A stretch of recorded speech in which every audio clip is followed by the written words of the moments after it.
What's up? It's Wednesday, week 11. You should have already done your non-training day cardio this morning, 30 minutes every Wednesday and every Saturday. If you haven't done that yet, go do that now before we get started on today's non-training day lesson. Today we're going to talk about what to do if you become injured or experience a setback. Now, no one wants to get injured, but sometimes it happens. As you know, over the past few weeks, we've taught you how to warm up properly, how to stretch post-workout, and I've always emphasized lifting correctly during each and every rep. All of that was to prevent injury from ever happening. But if it does happen, what are you going to do? This is going to depend on the extent of your injury. If it's minor, maybe just a little excessive inflammation in maybe your elbow or something, you may be able to work around that injury. You can switch up your workouts or not work those muscle groups involved in that injury. But what if you get a really bad injury? You break your arm, you break your leg, and you can't go to the gym at all. Well, at that time, it's really not possible to train. Now, you may lose your motivation and say, you know what, I'm going to give up. But that's not the best thing to do. The best thing to do is to stay on your diet, keep taking your supplements, and just focus on repairing what's wrong. If you try to work out when you're really injured, you could either injure yourself seriously or permanently. If you do that, you're not going to be able to work out at all. If you start to feel some minor injuries developing, there's 3 things you can do to help decrease the chances of it becoming more serious. 1, ice the injured area after each and every workout. 2, lighten up your weights on the exercises involving that area. Or 3, take time completely off of that muscle group. Another setback you might experience is getting sick.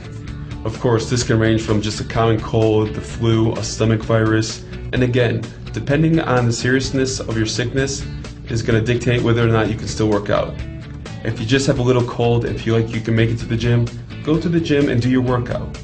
No matter what though, however sick you are, try to stay on your diet the best you can.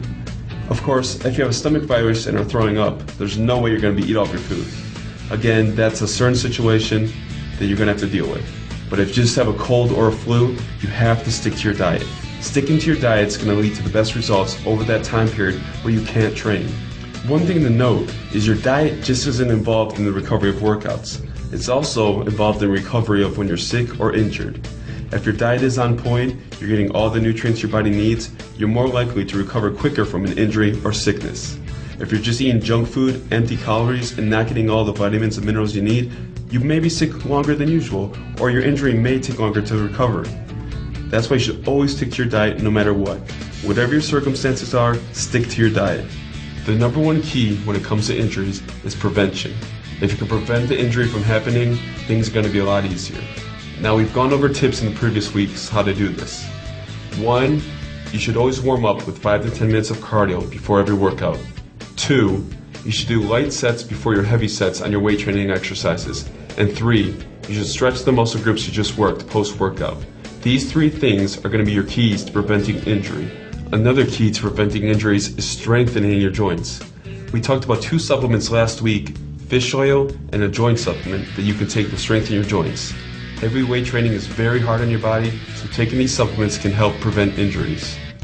Now, you're going to do everything you can to prevent injuries, but if you happen to get injured, you're now prepared to deal with it.